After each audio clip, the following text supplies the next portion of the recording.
Bonjour les amis, alors on va déjà commencer par acheter un petit peu de Tesla, puisqu'il nous reste encore un petit peu d'argent sur le compte de Giro. J'aime pas trop laisser des sommes dormir comme ça, donc on va faire un ordre jour, on va limiter cet ordre, limité à combien elle cote, on va la limiter à 194,50 $ par exemple. On va en prendre deux et on va valider l'ordre et on confirme, ce qui fait que boum, c'est fait à 193,95 et puis il nous reste 59 € en liquidité. Voilà, ça me convient bien comme cela.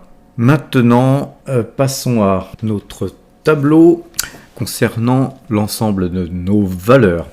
Donc, on voit que la ligne Tesla a augmenté de 2 titres. On va y aller progressivement. On ne va pas appeler ça de la DCA parce que je veux monter en puissance sur ce titre. Mais vu que j'avais un petit peu de liquidité sur ce compte et puis que le marché là, il est un petit peu quand même fragile, on va dire même qu'il y a des choses qui sont repassées baissières, donc on est dans une situation où on va plutôt privilégier l'attentisme que des achats. Voilà, 2 actions Tesla d'acheter aujourd'hui, c'est pas grand chose. Voilà, l'ensemble de nos valeurs en jaune n'ont pas bougé. L'ensemble de ces valeurs nous fait gagner 3,27% depuis le début de l'année, avec 24 430 € de gains. Alors, analysons un petit peu le CAC 40 du côté de Metastock. Nos algorithmes restent acheteurs sur le CAC 40. Néanmoins, demain à 7085, nos algorithmes repasseraient vendeurs. La musique est la même pour le DAX qui est acheteur, il repasserait lui vendeur à 15 267 points si ces points étaient touchés. Le S&P 500 est passé vendeur aujourd'hui. Bon, on est à 19h58 et le marché n'est pas encore clôturé à New York. Néanmoins, sur les points actuels, le S&P 500 repasserait acheteur demain à 4134 points. Le Brent, quant à lui, se reprend un petit peu. Mais néanmoins, la moyenne 2 jours, 12 jours reste bien vendeuse sur le Brent. Nous restons donc vendeurs sur le Brent tant que cette moyenne mobile reste croisée à la vente. Avant de vous quitter, faisons un petit tour du compteur à pépette. Le CAC 40 est donc toujours acheteur. Néanmoins, il nous reste que 37 points de gain depuis cet achat du 1er février. Nous totalisons 1816 points depuis le 1er juin et 24 trades gagnants pour 24 trades perdants nous ont permis de concrétiser ces 1816 points. Le DAX, quant à lui, nous fait gagner 190 points depuis le 2 février. Nous totalisons sur le DAX 2283 points avec 9 trades gagnants pour 9 trades perdants depuis le 24/10/2022. Le S&P 500, lui, il est passé donc vendeur aujourd'hui.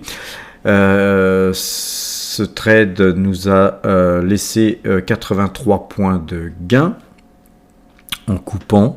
Nous avons vendu donc à 4110 comme indiqué hier dans ma vidéo d'hier et nous sommes à 410 actuellement, donc on a 0 gain, 0 perte sur ce trade qui est donc en cours.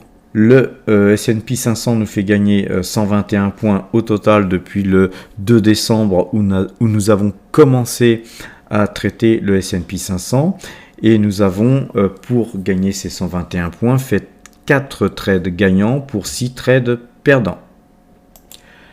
Le Brent, quant à lui, bon, il a remonté un petit peu.